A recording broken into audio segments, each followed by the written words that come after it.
और बात जो मिलिट्री ट्रेनिंग की थी वो ये थी कि जब मैं कैडेट कॉलेज में था तो वहाँ पे आप किस फैमिली बैकग्राउंड से आए, आपकी क्या प्रीवियस एजुकेशन थी। जब हम वहाँ एक लाइन में खड़े होते हैं और सीनियर जो है आपका, वो जब आपको मुर्गा बनाता है सड़क पे लिटरली, और जब आप मुर्गा बनते हैं टांगों के अंदर से हाथ डाल के, और वो कहता है 1 आप नीचे जाते हो, कहता है 2 आप ऊपर आते हैं, आप और आपके साथ एक मुल्तान का लड़का है, इधर आपके साथ एक लाहौर का लड़का है, आपका सब इस्लामाबाद कराची इधर उधर हो जाता है, सब बराबर हो जाता है, सब बराबर हो जाते हैं, like yes what I mean is this all what it is. और ये एक इवेंट नहीं होता है, this is your life for 3 years, for 5 years। For 5 ये years. the ragging और ये शुरू में होती है ज्यादा, फर्स्ट 3 years, फिर आप सीनियर्स हो जाते हैं, फिर आप करते हैं। तो वो वहां पे वो ईगो वाला जो फैक्टर है ना, वो बिल्कुल बैलेंस हो जाता है कि the actual reality of life is that ego doesn't matter, what matters is कि now we are in it together, so let's stick together. मेरे वो दोस्त मेरे आज तक दोस्त हैं कैडेट कॉलेज के, उससे पीछे वाले और उसके बाद वाले आते जाते रहते हैं, बट दोस्त फ्रेंड्स जो मेरे साथ उस टाइम पे मुर्गा बने थे, they are still my friends. मुर्गा बनने की दोस्ती is life long. Yes, I think कि आप जिसके साथ टफ टाइम गुजारते हैं ना लाइफ का, वो आपके साथ हमेशा रहता है। जो पार्टी करता है ना आपके साथ, वो सिर्फ पार्टी पे आता है, लेकिन the one who is with you, standing with you in all the bad times and the tough times, those are the people who stick longer. तो ईगो वहां से आपकी माइनस हो जाती है कि यार मोस्ट ऑफ, उनमें से भी कुछ लोगों की फिर भी रह जाती होगी, बट मोस्टली वहां पे ईगो बिल्कुल वो हो जाती है कि भाई ईगो शीगो कुछ नहीं है, बस निकलो यहाँ से, अब सब मिलके निकलो बस। और वो बेइज्जती भी सबकी साथ हो रही होती है, सो इसमें ये भी नहीं होता कि you know it's the same, so that's a good thing actually, I believe, क्योंकि मैं समझता हूँ ego is the biggest enemy in relationships. सही कह रहे हैं आप, किसी भी किस्म की रिलेशनशिप हो। The ego is the biggest, it's a poison. If you are keeping poison inside, it will eat you and the people around you. So the sooner you get it out of your system, the better. हमारी उन्होंने 8th class में निकाल दी थी जब मैं 13 साल का था, फिर कुछ बचा ही नहीं। So, अच्छा, तो इश्तियाक अहमद के नॉवेल्स पढ़ते हुए बड़े हुए आप? इश्तियाक अहमद, इमरान सीरीज, उम्रो यार उससे पहले, and I have Archies, famous 5, ये बड़े होते हुए, फिर मैंने आगे Sidney Sheldon, Harold Robbins, Jeffrey Archer, मैंने बहुत सारी रीड की है। तो इश्तियाक अहमद की कहानियां जो होती हैं, मुझे लगता है वो लोगों को बड़ा पेट्रियाटिक बना देती हैं। आपको किस तरीके से इम्पैक्ट किया इंस्पेक्टर जमशेद ने, महमूद फारूक फरजाना ने तेरे की और उम्र यार ने और इमरान सीरीज ने, बिकॉज मुझे लगता है कि वो जो लोग वो पढ़ के बड़े, उनकी एक अलहदा ही, सरमद आए थे तो उनसे भी बात हो रही थी, वो एक अलहदा ही लाइफस्टाइल है, जिंदगी है। आजकल भी जो बच्चे पढ़ रहे हैं, आई थिंक कि उन कहानियों को पढ़ने वाले जितने लोग हैं, उनका इमेजिनेशन बहुत अच्छा है। सही कह रहे हैं आप, because they would take you in that make believe world at that as.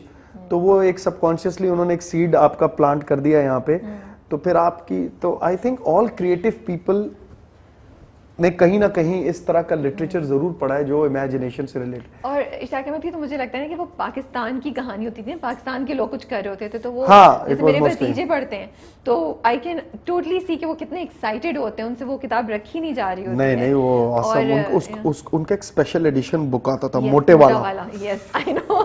और उसमें उनके बड़े विलन्स आते थे, जीराल, I remember this one name, मैं थोड़े भूल गया हूँ। इमरान सीरीज पढ़ते हुए मैं हमेशा सोच रहा होता था जेम्स बॉन्ड, बिकॉज वो बहुत इंटरनेशनल था। Did you ever want to be like Imran? Who wouldn't? मैं तो जट एंड बॉन्ड करते हुए सोचता था ये भी इमरान सीरीज है। So वो बहुत fascinated था। That was like an international thing. Like Ishtiyaq Ahmad was like more of a local thing. That was like an international thing. And I always wanted to. I have always visualized कि जो what was her name? Julia जो Imran series के साथ होती, इमरान के साथ होती थी, मुझे नाम याद नहीं है। जूलिया नैफ्टर वाटर करके नाम था। I always visualized how would Julia be? I still want to know how would Julia be? कभी किसी ने बनाया तो फिर शायद हमें जूलिया की शक्ल। Yeah, they should make Imran. Why don't they make Imran series? Actually कोई फिल्म या कोई सीरीज बना रहा है तो it's very interesting stories जो बजट ज्यादा चाहिए होगा क्योंकि वो बहुत उसमें जेम्स बॉन्ड वाला बहुत कूल है।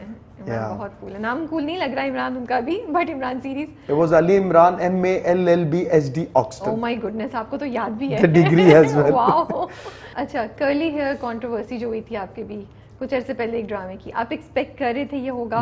Do you feel it was valid जो बातें हुई, या आपको लगा कि एक पॉइंट को कम्युनिकेट करने के लिए ये चीजें करना जरूरी थी? How do you see that? You see, from my point of view तो ऑब्वियसली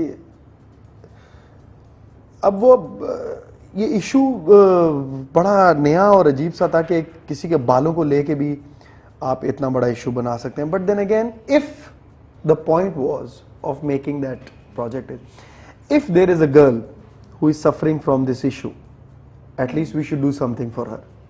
तो दैट वाज, ये कोई ग्लोबल इशू या वो नहीं था, हमारे माशरे का कोई ऐसा मसला नहीं है कि हम कहेंगे सारे काम छोड़ के घुंघराले बालों वाली लड़कियों को बचाओ। But maybe if there is a girl तो यार उसके लिए थोड़ा कंफर्ट होगा। So that was the only, ये प्रोजेक्ट का इंटेंशन ये था कि उसके लिए हो। अब उस पे ऑब्वियसली बातें मेरे कैरेक्टर के अगेंस्ट हुई, I was expecting it and that was the intention कि ऐसे बंदे की बुराई हो कि वो औरत के बालों को पकड़ के क्यों बैठ गया उसकी लाइक। तो and I think we hit the bull's eye when people started talking कि यार ये, हाँ, जब लोगों ने ये बोलना शुरू किया कि क्या मसले खत्म हो गए हैं कि अब इस मसले पे भी आप बात कर रहे हैं, अगर आप इसको मसला समझ रहे हैं तो फिर हम बात करेंगे। आपने खुद बोल दिया कि क्या मसले खत्म हो गए जो अब आप इस मसले पे भी बात करें, तो अगर ये मसला है तो why not talk about it. वो चीज मुझे गलत लगी कि लोगों को ये नहीं कहना चाहिए कि आप इस इशू पे क्यों बना रहे हैं। हाँ, अगर हम उसको गलत बनाएं, हम ग्लोरीफाई करें ऐसे बंदे को, फिर आप बात करें कि यार आप गलत दिखा रहे हैं।